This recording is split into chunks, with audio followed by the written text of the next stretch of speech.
سے پوچھا مولا اگر کوئی آپ کا شیعہ پہلی بات تو گناہ کر سکتا ہے؟ امام نے کہا انسان خطا کار ہے، گناہ کر سکتا ہے۔ کہا مولا اگر گناہ کرے کیا ہم اسے فاسق کہہ سکتے ہیں؟ فرمایا نہیں، اس کے عمل کو فاسق کہو، اس کو فاسق نہ کہنا۔ فاسق العمل ہے پر طیب الروح ہے، ہمارا چاہنے والا عمل کا تو فاسق ہو سکتا ہے لیکن اس کی روح کیا ہے؟ پاک ہے۔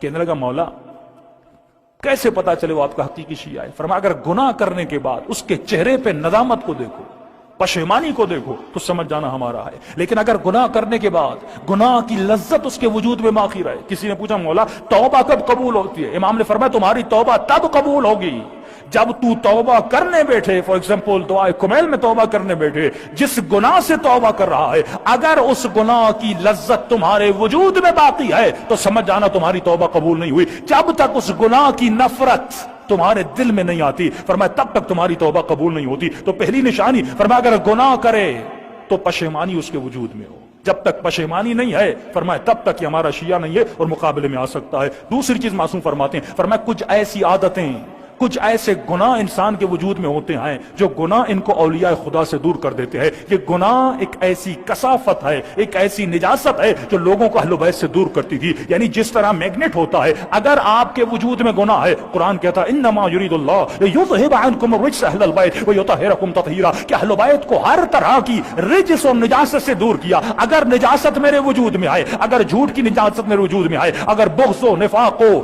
حجب و حیا و اپنا ریاست کی طلبی کی نجاست میرے وجود میں آئے تو فرمائے کبھی بھی تو اہل بیت کے قریب نہیں جا سکتا، کیونکہ جب تک نجاستوں کو دور نہیں کرتا تب تک اہل بیت کے قریب نہیں جاتا، جب تک اپنے وجود میں طہارت کو نہیں لاتا تب تک اہل بیت کے قریب نہیں جا سکتا۔ موسم پہ پہلی نشانی فرماتے اگر گناہ کرے تو گناہ سے توبہ کرے۔ دوسری نشانی فرماتے ہیں کچھ ایسے گناہ ہیں جن کی توبہ تو ہو سکتی ہے لیکن ایک ایسا گناہ ہے اگر انسان کے وجود میں ہو انسان اہل بیت کا دشمن بن جاتا ہے۔ مولا یہ کون سا گناہ ہے؟ فرمایا یہ گناہ لقمہ حرام کا گناہ ہے۔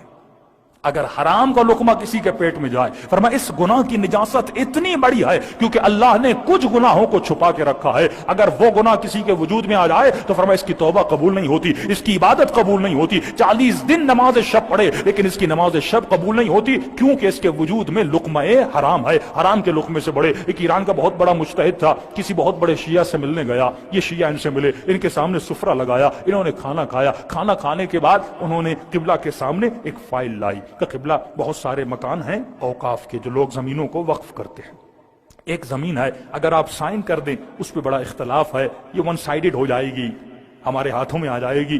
یہ سمجھ گئے یہ کھانا کھانا نہیں تھا، یہ رشوت کا کھانا تھا۔ کھانا اس لیے کھلایا تھا تاکہ فارسی میں کہتے ہیں تھوڑی بہت چربی بڑھائی جائے تاکہ مولانا سائن کر دیں۔ ہاں تو انہوں نے فوراً غصے میں اٹھ کے کھڑے ہو گئے کہ تم میں خوف خدا نہیں ہے، میں نے اتنے سال اپنے پیٹ کو حرام کے لقمے سے بچایا، آج تم نے رشوت کا مال میرے پیٹ میں ڈال دیا۔ پہلے علماء سود کا نام سنتے تھے، پہلے ربا کا نام سنتے تھے تو مومن کے پاؤں کھڑے ہو جاتے تھے، رونگٹے کھڑے ہو جاتے تھے، لیکن آج کتنی آسانی سے لوگ سود کھا رہے ہیں، آج کتنی آسانی سے لوگ حرام کھا رہے ہیں اور ذرہ برابر پرواہ نہیں ہے۔ کیوں؟ کیونکہ ملئت بطونکم من الحرام، جب شکم میں لقمہ حرام چلا جاتا ہے معصوم فرماتا ہے اس کے اوپر کسی چیز کا اثر نہیں ہوتا، فوراً یہ مجتہد وقت اس جگہ سے نکلے۔ ان کے شاگرد کہتے ہیں یہ حوض کے کنارے گئے، اپنی انگلیوں کو اپنے منہ میں اتنا مارا کہ ان کا پورا پیٹ خالی ہو گیا، منہ سے آنسو بہ رہے تھے اور کہہ رہے تھے پروردگارا کبھی مجھے اپنی عبادت کی لذت سے محروم نہ کرنا، یہ لقمہ حرام میں نے اپنی مرضی سے نہیں کھایا، اس ملعون نے مجھے لقمہ حرام کھلایا تھا۔ یعنی اتنی پرواہ تھی لقمہ حرام کی۔ معصوم فرمات اس لقمے سے بچنا جس کا مال پاک نہیں ہے،